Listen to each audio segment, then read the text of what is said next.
Bismillahir. What are the basic requirements of children for their parents?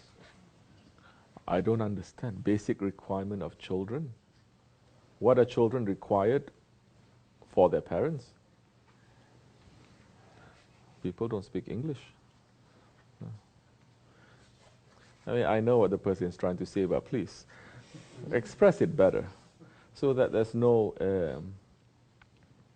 People are not saying I'm not answering the question or I'm trying to twist and turn the question. What are the basic requirements of children?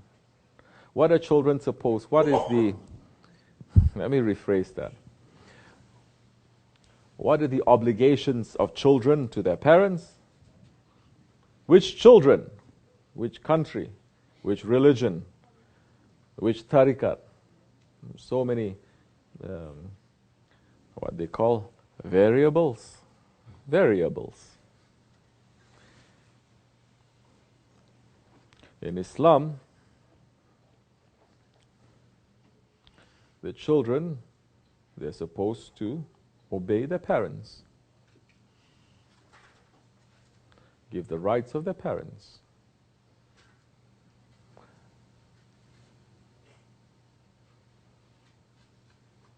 And especially in obeying the parents, especially and only, most importantly, when their parents are in the way of Allah and His Prophet.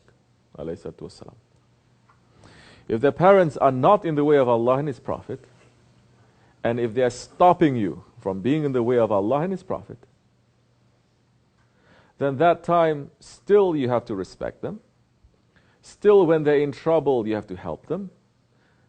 But obedience now is first to Allah and His Prophet, not to your parents. Same thing goes, husband and wife. Same thing goes with any relationship that you have. Allah and His Prophet is first. And those walking in the way of Allah and His Prophet, they are first. Your parents, these days, when they are not in the way of Allah and His Prophet, when they're not in the way of tariqat, when they see their kids, their children, running after the world, they like it, they don't say nothing.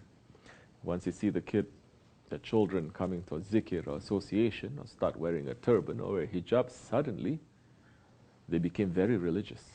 And they say, ayat, Quran is saying you have to obey parents. Now I'm telling you, take off that hijab.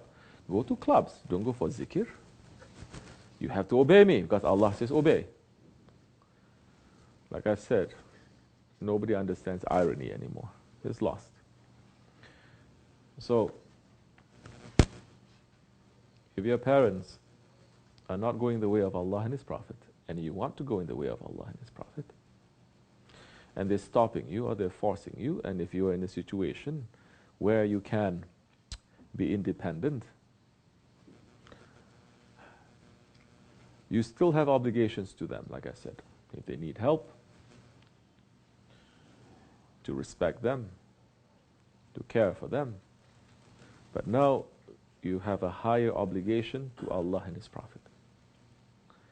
And that time you have to part ways. Because you know what?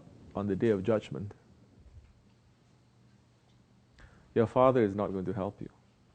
Your mother is not going to help you. Your husband is not going to help you. Your wife is not going to help you. Your children, they're not going to help you. Nothing is going to help you. Who is saying this? Allah subhanahu wa ta'ala is saying this. This is ayat. The day when nobody and nothing can avail you, can help you. Except for what?